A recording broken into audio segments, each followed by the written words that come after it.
Merhaba sevgili herkes, kanalıma hoş geldiniz. Bugün hep birlikte eskitme ahşap pano üzerine baharın simgesi olan papatya çiçeğini yapacağız. Hemen ahşabımızın üzerine zeminimizi yapıyoruz, astarımızı yapıyoruz, beyaz.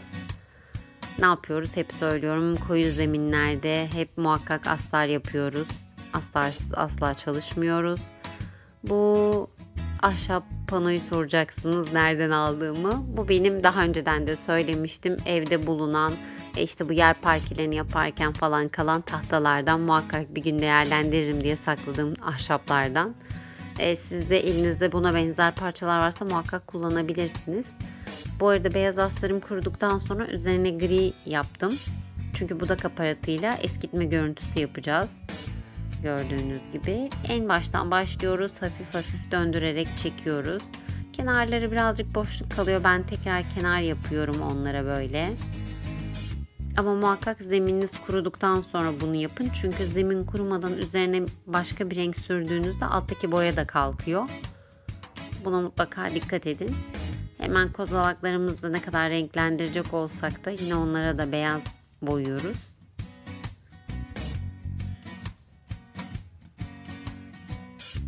Muhakkak kozalakların içlerini temizleyin.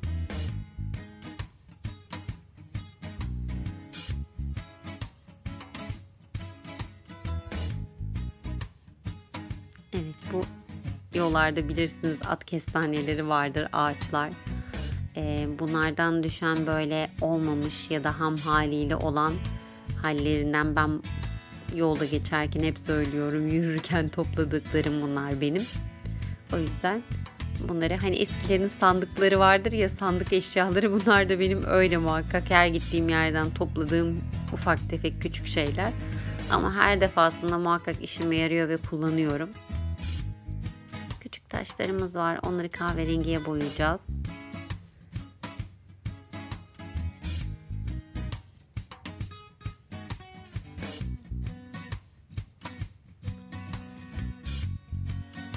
Küçük taşlarda zemin yapmadım bu arada, farkındaysanız. Çünkü koyu renk olduğu için astara gerek ihtiyaç duymuyor. Zemine ihtiyaç duymuyor. Açık renklerde muhakkak astar ya da dediğim gibi zemin yapıyoruz. O yüzden bunlarda hiç gerek yok.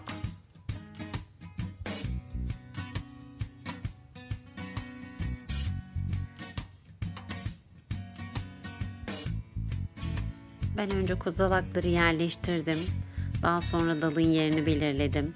Çalışmalarınızı yaparken muhakkak önce yerlerini belirleyip daha sonra yapıştırma işlemine geçin. Hiçbir malzemeniz zarar görmez. Hoşunuza gitmeyen bir şey olmazsa değiştirebilirsiniz. Bazen tasarladığımız, düşündüğümüz gibi olmayabiliyor ve yapıştırmadan bunları yerleştirirsek muhakkak hani o değişikliği fark edebiliyoruz. Siz de kesinlikle yerlerini belirlemeden yapıştırma işlemine geçmeyin. Hele ki böyle boyalı bir obje kullanıyorsanız kesinlikle boyaları deforme oluyor.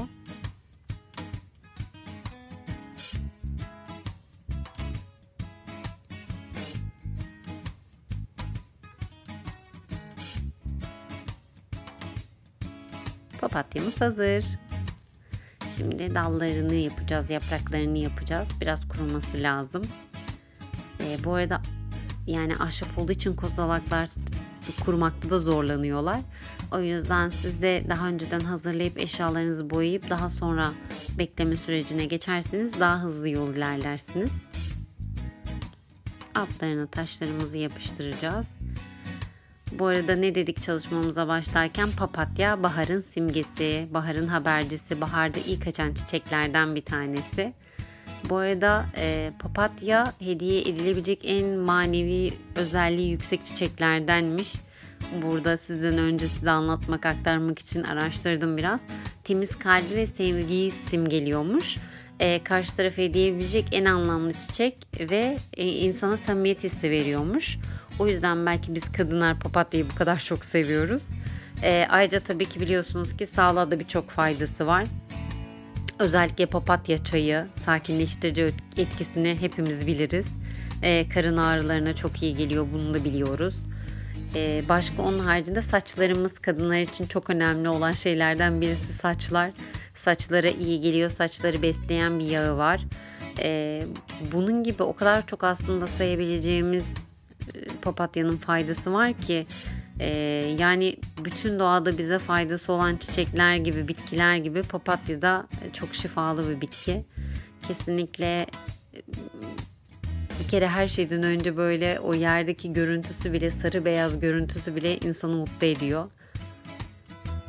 Ve şu andaki tablomuzdaki görüntüsü gibi. Ben her yaptığım çalışmayı muhakkak siz de görüyorsunuzdur. O kadar çok beğenerek yapıyorum ki insanın belki de bu renkler yansıtıyor diyebiliriz. Hani bu huzuru. Sarı beyaz da bunların içerisinde. Hemen kenarlarına hasır yaptım ben. Çünkü dediğim gibi bunlar parkeydi. Kenarlarında boşlukları var. Boşluk kalmaması için.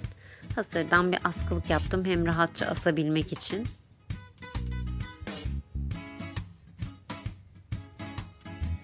Hemen altını da böyle bağcık yapacağım. Bu hasır ipi kullanırken ben size de tavsiye edeyim. Kesinlikle ben ucunu bantlıyorum. Çünkü açık kaldığı zaman koyduğunuz yere, sakladığınız yere koyup çıkartırken ucu açılıyor ve çok rahatlıkla süzülebilen bir ip. O yüzden ben hemen kestikten sonra ucunu bantlıyorum ki açılmasın diye, dağılmasın diye. Siz de öyle yapabilirsiniz bu hasır ipleri kullanırken.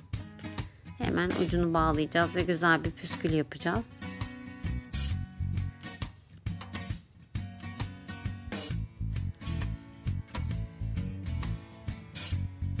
Bu arada ben hasır ipimi Eminönü'nden almıştım. İstanbul'da oturuyorum ben o yüzden. Orada çünkü çok güzel ürünler oluyor. Ama yapı marketlerde de var. Oradan da bulabilirsiniz. İnternetten de bulabilirsiniz. Birçok yerden temin edebilirsiniz. Çok kullanışlı oluyor. Birçok çalışmamda da ben kullanıyorum bu ipi.